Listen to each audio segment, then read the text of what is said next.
वित्त मंत्री अरुण जेटली ने कहा है कि रेल किराए में वृद्धि करके रेल मंत्री ने एक कठिन लेकिन सही फैसला लिया। उन्होंने कहा कि देश को इस बात का फैसला करना होगा कि हमें वर्ल्ड क्लास रेल चाहिए या जर्जर रेल।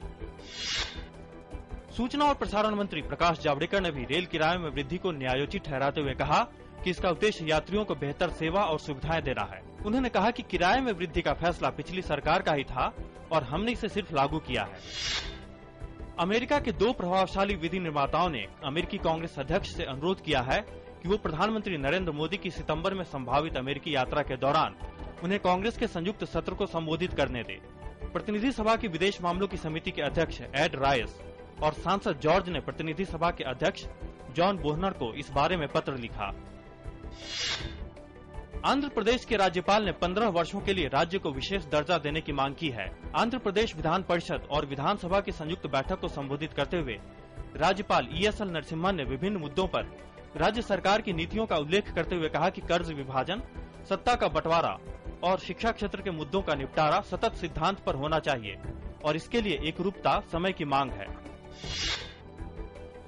प्रधानमंत्री नरेंद्र मोदी ने आज रेल मंत्री सदानंद गौड़ा और ग्रामीण विकास मंत्री नितिन गडकरी से मुलाकात की।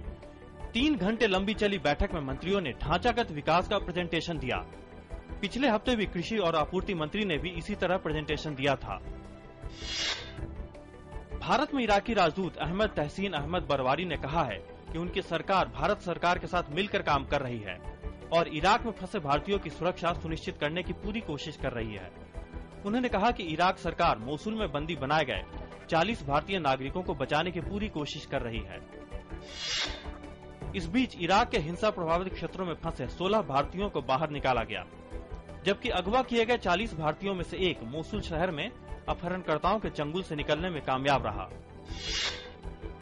सरकार ने सेल के भिलाई संयंत्र में 12 जून को जहरीली गैस के रिसाव से 6 लोगों की ही मौत की घटना की जांच के लिए एक 4 सदस्यीय समिति का गठन किया। समिति अपनी अंतिम रिपोर्ट इस्पात मंत्रालय के सचिव को 17 जुलाई को सौंपेगी। समिति अपनी अंतिम रिपोर्ट इस्पात मंत्रालय के सचिव को 17 जुलाई तक सौंपेगी। केंद्र सरकार का कहना है कि वो पूर्वोत्तर में उग्रवाद के खात्मे के लिए है प्रतिबद्ध। गृह राज्य मंत्री किरेन रिजिजू ने कहा कि सरकार ने स्थिति की समीक्षा की है और उग्रवादी संगठनों से संविधान के दायरे में बातचीत होगी। मुंबई की कैंपाकुला सोसाइटी से निवासियों को हटाने में प्रतिरोध का सामना कर रही BMC ने उसे सुप्रीम कोर्ट का आदेश लागू करने से रोकने वालों के खिलाफ पुलिस में शिकायत दर्ज कराई। BMC ने बल प्रयोग के इस्तेमाल के पहले निवासियों को एक बार फिर अवैध फ्लैट्स खाली करने के लिए समझाने का फैसला किया। सूचना और प्रसारण मंत्री प्रकाश जावड़ेकर ने आज मुंबई में फिल्म निर्माताओं से मुलाकात कर फिल्म जगत और सरकार से संबंधित समस्याओं पर बातचीत की।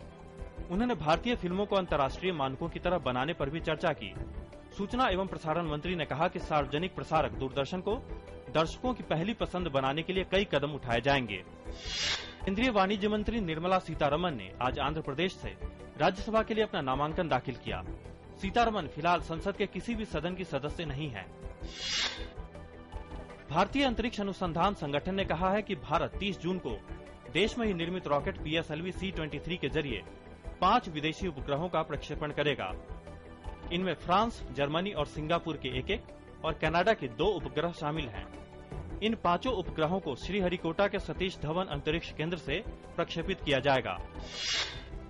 फीफा विश्व कप में आज ईरान और अर्जेंटीना होंगे आमने सामने, जबकि जर्मनी का सामना होगा घाना से और नाइजीरिया का मुकाबला बोस्निया हर्जेगोविना से होगा।